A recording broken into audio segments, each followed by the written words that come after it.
Hello and welcome back to my channel, Chess Capture Chess. Today's video is going to be episode 80 of the Chess Guide, and it's going to be an example game between Koneru and Divya.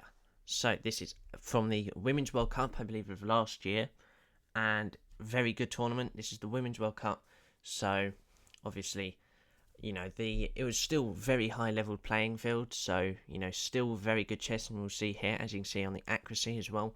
90 to 87, so it was very close. Divya just coming out on top there, and there is a blunder, and you'll see what that is. So starts off with d4, and after the first two moves we know that this is going into a queen's gambit. So we go into the declined, and now we have very simple moves, and remember this is probably classical. So here now this is where we get into the Catalan. So as you do, you normally capture here, and this comes to open Catalan, and now we're still carrying on with book moves for quite a while here. And after a5 is played, and you don't really want to take here, as after this you have massive development with the pawns. Yes, they're both double pawned here, but you're definitely in a very good chance as black.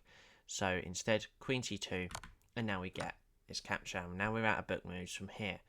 So first 8 moves, and already I think there's definitely black being aggressive. I would say this pawn needs to probably be protected, so a move like b5 really is the only move here which is played. And now this is where we're going to see kind of this queenside attack now with all these pawns. A4 is played, c6, a great move. So if this was to capture, undouble pawns everything, and now we've got a huge queenside push. So instead we get the move b3, the first mistake. Now here we have capture, and then after the recapture black just castles.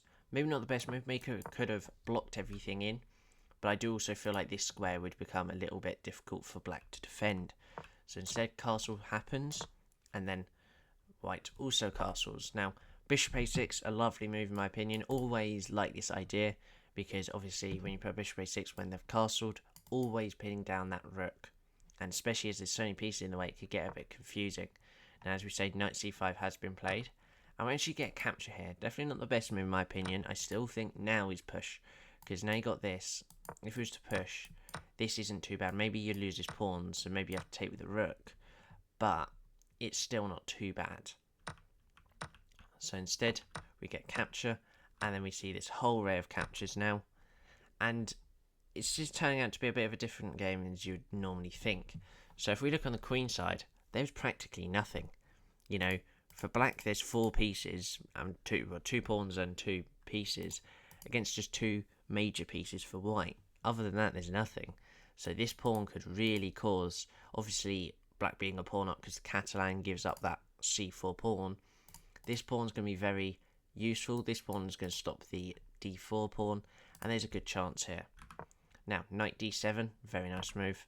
And now we're doubling up rooks. Luckily, the queen's already protecting this. And the move queen to b6 just opens that file up. Knight d2, and you're going to see there's going to be a reroute to this amazing square, to be fair. And now we get the move rook to a8, obviously doubling up. e3, and this protects this whole line of pawns. Now we get the move knight d5. Now this is a very, very nice move in my opinion, because obviously you don't really want to capture, as it's obviously, it's a very good bishop for white. And after this push, really, you've got moves like this, which just looks really good. Now, as we said, knight c4 is played. Queen goes back to c7, and it's a very nice square. Yes, there's a load of black coloured pawns here, trying to stop here, but it's still a good position just to be in the defensive side.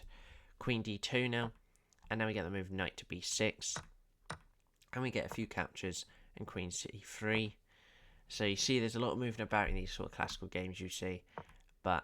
And again, a lovely move. Obviously, this pawn is going to be going, but after this capture, I would have captured here.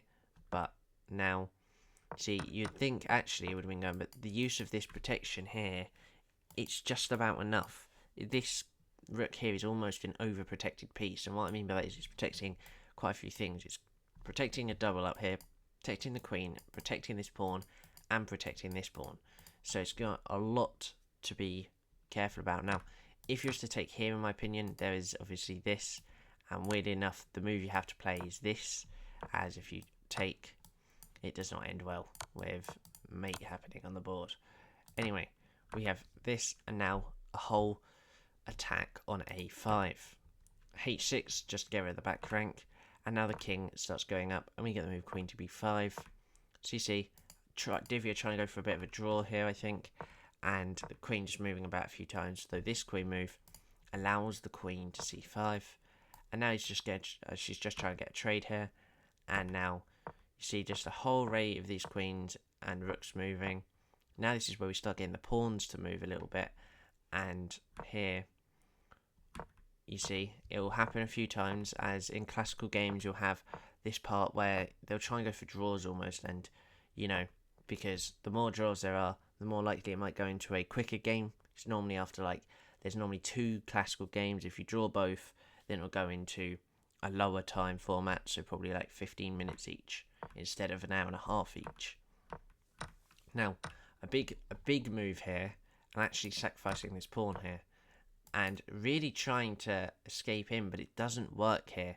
And this is Koneru's big mistake. Queen e5, as Divya finds, very good. And now 2.5 points up, as you can see, for black. Although capturing this pawn is not the right idea, as now you can capture back, and this pawn is now going to be going. But she plays the move queen to d4 there. Probably this would have been better for this idea, but now we're trying to do a different thing as white. So in my opinion, I would have preferred this idea here, or not there, here. After it moves, I would have thought you could have won this pawn here, but yeah, I mean, that's what they say, and you'd end up being in a position maybe like this. You're still a pawn down, but it's not the worst at all. So queen e8, and we get this checks, and now the rook goes to e5, queen c6, and now we get a queen trade. So now the rook goes to e5, and a very nice move as well, rook f5, stopping that a5 pawn. And now we get another capture, double pawn. Every pawn now is going to be isolated and double pawn. That's the issue for Divya here. As you can see, the king's moving in. A very nice place to put the king as well, knowing that you're going to be able to push. Now, in my opinion, this was definitely the clearer move to play, and forcing it this way. But you might have had check and everything like that and go up here. But instead, you get this move, which is still alright. But now the king's just going to be going this way. And a very nice sacrifice here. But the rook takes, which is, in my opinion, a big mistake. As now a4 is pushed. The rook tries to go back here, and it's going to try and, hide maybe there, as you see. And now this king is coming active for black. It's going to lose a pawn now as well. And this pawn push as well. Just, trying to make this king stationary almost. That wasn't the best move there. I was very surprised with that. And you see this rook almost chasing it away here. And the reason for this is now the king can get in. And as you see now, this check kind of gives back because it can go there. And now Divya completely changes it up and tries to go for these, which might just about work. But this pawn push, maybe at the wrong time. But again, right at the end, the tensions are high. And they're just making loads of moves here. And this was the big blunder here. As you can actually take. And now you're going to be winning this pawn. And after this, we bring the rook across. And this pawn can easily push. And now Divya wins.